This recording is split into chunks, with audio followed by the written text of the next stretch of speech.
नमस्कार, कसे आहात सगळे? तर पुन्हा एकदा आपलं स्वागत आहे पायल रेसिपीज मध्ये। तर आज आपण मस्त अशी मैद्याची स्नॅक रेसिपी बघणार आहोत। तर इथे मी 1 कप मैदा घेतलेला आहे। आता पुढे काय काय करायचं आहे ते आपण बघूया।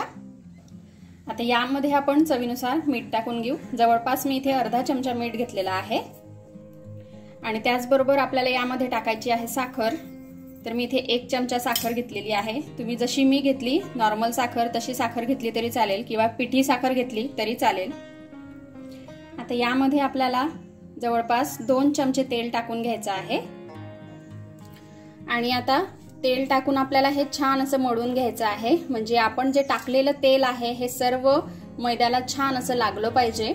आजची जी आपली रेसिपी आहे ती अगदी झटपट तयार होणारी आहे। याला खूप असा वेळ लागत नाही आणि चवीलाही खूप छान लागते। मधल्या वेळात आपण चटपटीत म्हणून अशा प्रकारे ही रेसिपी खाऊ शकतो तयार केलेली। तर ही रेसिपी तुम्ही शेवटपर्यंत बघा आणि ही रेसिपी आवडली तर लाईक करा, शेअर करा, त्याचबरोबर सबस्क्राइब करायला विसरू नका। म्हणजे अशाच छान छान रेसिपीज मी तुमच्यासाठी घेऊन येत राहील। आता इथे तेल मैद्याला छान असं लावून झालेलं आहे। हे बघा, अशा प्रकारे दाबल्यानंतर याची छान अशी मूठ झाली पाहिजे। तर आपली जी स्नॅक रेसिपी आहे ती अगदी मस्त तयार होईल। तर हे अगदी रेडी आहे। आता यामध्ये आपण थोडं थोडं करून पाणी टाकूया आणि याचं एक डो तयार करूया। आणि सुरुवातीला पाणी आपल्याला भरपूर टाकायचं नाहीये, थोडं थोडं करूनच टाकायचंय, कारण याला पाणी तेवढं लागत नाही। आपण यामध्ये तेल सुद्धा टाकलेलं आहे। तर इथे थोडं थोडं पाणी टाकून मी हे छान असं मळून घेतलेलं आहे। हे आपल्याला खूप कडक पण मळायचं नाहीये आणि खूप सॉफ्ट पण करायचं नाहीये। तुम्हाला मी दाखवते तसंच आपल्याला हे करून घ्यायचं आहे। आणि मी थोडंसं तेल लावून हे पुन्हा सेट करून घेतलेलं आहे। आता 10 मिनिटांसाठी आपण याला बाजूला ठेवून देऊ आणि पुढे काय करायचंय ते बघू।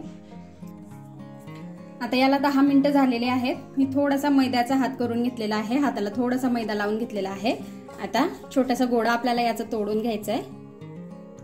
आता हा जो तयार केलेला गोळा आहे हा आपल्याला मैद्यामध्ये घोडवून घ्यायचा आहे आणि आता याला आपल्याला छान असं लाटून घ्यायचं आहे। आता हे मी छान असं लाटून घेतलेलं आहे। आता यावर आपल्याला थोडंसं तेल लावून घ्यायचं आहे, सगळीकडे छान असं पसरवून घ्यायचं आहे आपल्याला तेल। आता यावर थोडा मैदा आपल्याला टाकून घ्यायचा आहे, अगदी हलकासा। आता आपल्याला याला रोल करून घ्यायचा आहे। हे बघा, अशा प्रकारे जशी आपण भाकरवडी करतो ना, अगदी तशा प्रकारे आपल्याला याला रोल करायचं आहे। आणि तुम्हाला जर का भाकरवडीची रेसिपी बघायची असेल तर ती मी आय बटनवर देईल, तिथे जाऊन तुम्ही बघू शकता। आपली भाकरवडी सुद्धा अगदी मस्त झालेली आहे। आता हे मी छान असं रोल करून घेतलेलं आहे। आता हे मी छान असं रोल करून घेतलेलं आहे। आता आपल्याला याला कट करून घ्यायचं आहे। तर छोट्या छोट्या पार्ट मध्ये हे आपल्याला डिवाइड करायचं आहे। हे बघा, अशा प्रकारे। आता हे बघा, याला छान असे लेयर्स हे आलेले आहेत। आता आपल्याला याला प्रेस करून घ्यायचं आहे अशा प्रकारे। हे बघा, तर बघा अशा प्रकारे हे आपल्याला करून घ्यायचं आहे। आता पुढे काय करायचंय ते आपण बघूया। यातला एक जो पार्ट आहे हा मी घेते आहे, बाकीचे आपण बाजूला ठेवून देऊ। आता मी याला पिठात घोडवून घेतलेला आहे। आता पुरीच्या साईज मध्ये आपल्याला याला लाटून घ्यायचं आहे। आता हे मी पुरीच्या साईज मध्ये छान असं लाटून घेतलेलं आहे। आता पुन्हा आपल्याला यावर थोडं तेल लावून घ्यायचं आहे, सगळीकडे छान असं एकसारखं तेल आपल्याला लावायचं आहे आणि थोडं आपल्याला मैदा टाकून घ्यायचा आहे।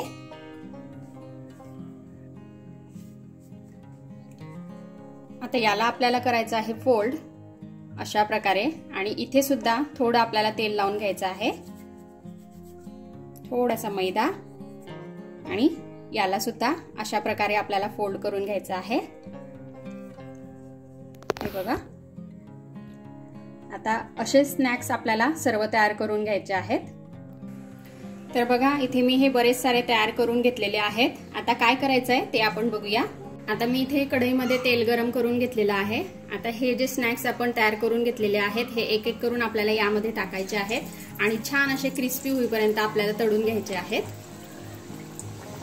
आणि हो, अशाच मी भरपूर साऱ्या वेगवेगळ्या प्रकारच्या स्नॅक्स रेसिपीज बनवल्या आहेत। त्या तुम्हाला बघायच्या असतील तर मी आय बटनवर देईल, तिथे जाऊन तुम्ही बघू शकता। त्याही रेसिपीज आपल्या अगदी अप्रतिम झालेल्या आहेत। लो टू मीडियम फ्लेम वरती आपल्याला हे छान असे क्रिस्पी होईपर्यंत तळायचे आहेत। बघा, याला लेयर पण छान अशा पडलेल्या आहेत, तुम्ही बघू शकता। आता याला मी छान असं तळून घेतलेलं आहे, सुंदर असा याला कलर आलेला आहे। आता आपण हे काढून घेऊ आणि अशाच प्रकारे बाकीचे सुद्धा तळून घेऊ। तर इथे सर्व स्नॅक्स मी छान असे तळून घेतलेले आहेत। आता मी आपल्याला हे मस्तपैकी सर्व करून दाखवते। तर बघा इथे आपली मस्त अशी स्नॅक्स रेसिपी ही खाण्यासाठी रेडी आहे। खूप टेस्टी आणि क्रिस्पी आहे, तुम्ही एक वेळेस नक्की ट्राय करा। हे बघा आवाजावरून तुम्हाला कळत असेल छान असं हे क्रिस्पी झालेलं आहे। तर तुम्ही ट्राय करा आणि रेसिपी कशी वाटली ते मला कमेंटमध्ये नक्की कळवा। आपण भेटूया असंच एका छानशा रेसिपी सोबत नेक्स्ट व्हिडिओमध्ये। तोपर्यंत आपली काळजी घ्या आणि जाता जाता चॅनलला सबस्क्राईब करा। Take care, bye bye.